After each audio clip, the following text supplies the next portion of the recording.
Hi everyone.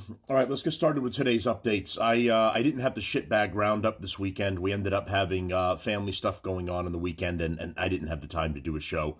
So I'm going to do my best to kind of catch us all up here. Let's start with we had a couple of aerial accidents in New York. New York has not been a good place to have a flight at all. Let's start with the first one and the helicopter crash with the family from Spain on the mom's 40th birthday sightseeing tour. Here it is. Now to new video of the horrific helicopter crash into New York's Hudson River and what it reveals. Investigators looking closely at the new images as divers recover pieces of the aircraft. ABC's Morgan Norwood has the latest.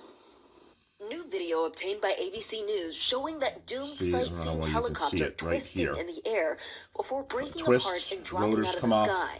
Federal safety investigators now poring over the wreckage and the Army Corps of Engineers helping salvage pieces still in the water.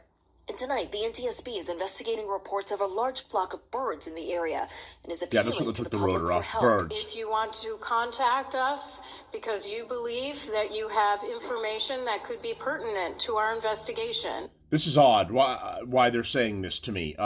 Contact us if you have information. Yeah, I was on the roof and I saw the fucking helicopter go down. I saw it with my own two eyes right here. What the fuck is people gonna know? Well, I saw some birds flying around. That must be what took the rotor off completely. Please reach out to us. A 17-minute flight ending in unspeakable tragedy for the family of 5 from Spain that was on board. Agustin Escobar and his wife Mercy, both executives at global tech company Siemens, along with their 3 children, ages 4, 8, and 10. Today would have been the middle child's 9th birthday. They were celebrating the mom's 40th birthday. They were very excited. It's just really a sad story the more you learn about it. The pilot, 36-year-old Sean Johnson, a Navy veteran, posting this video on Facebook 2 weeks ago, showing himself flying over Manhattan. Well, I don't know how to put it into words, just fun. He was just an amazing man. And that's, it's always good ones. The NTSB says he had 788 hours of flight time, but investigators still calculating how much time he had spent in that particular helicopter. The operator, New York Helicopter Tours, has a good safety record. Yeah, until now. Hundreds of flights. Now you can take it back, that ticker back to 0 days. ABC News, New York.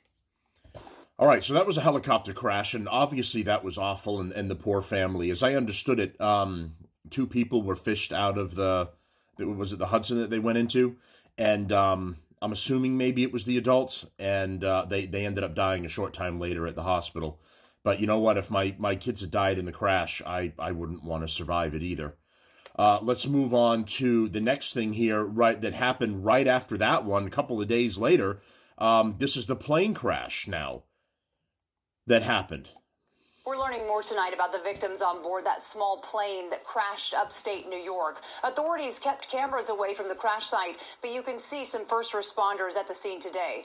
The private plane crashed just after noon in a muddy field near Copiague, killing all 6 people on board. The victims include Karina Groff, a former MIT soccer player who was recently named NCAA Woman of the Year, and her family members. Officials say they were all heading to the Catskills to mark a 25th birthday and the Passover holiday. The NTSB says the plane left Westchester Airport and crashed about 10 miles from Columbia County Airport at what appeared to be a high rate of descent. When a crash occurred in what we would call a flat agricultural field. The scene is approximately, or in layman's terms, a field. With the aircraft being compressed, buckled, and embedded into the terrain. The cause of the plane crash is still under investigation.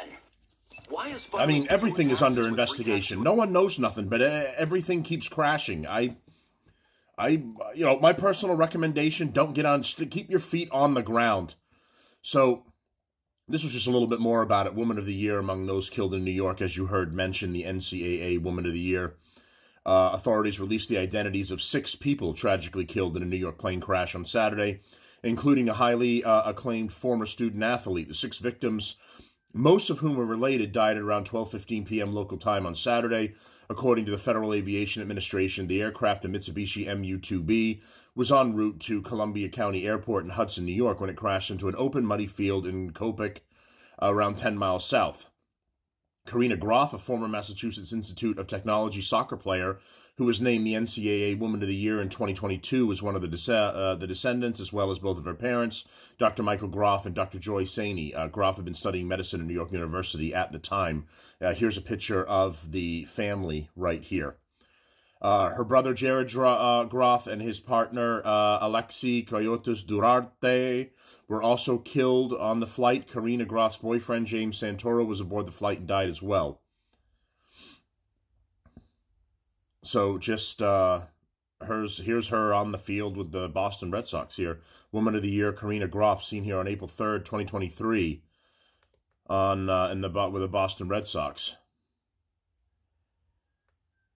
And that's her, and I imagine her boyfriend right there, who was on the flight with her, and when that crashed.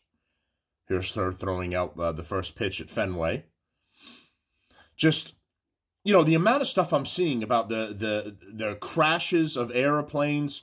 There was another story, I want to say a couple of, maybe last week, where two, I think Spirit Airlines ended up hitting each other on the tarmac. Their wings ended up scraping each other. I mean, you've got either a combination of DEI pilots that have no fucking clue what they're doing. It's a miracle they've made it as far as they have, and just mechanical errors on all of this stuff too. Like, it's not being taken care of properly, or there's just very odd coincidences of these things breaking down and having issues. I tell everyone, keep your feet on the ground. I'm not getting in a plane or helicopter anytime soon until they figure this shit out. They want to make flying cars, but we can't figure out how to fly normally with the shit that we have right now. So that's the update with the two crashes in New York. New York, not a great place to fly, just in general. And I got some more updates coming after this. Stay tuned.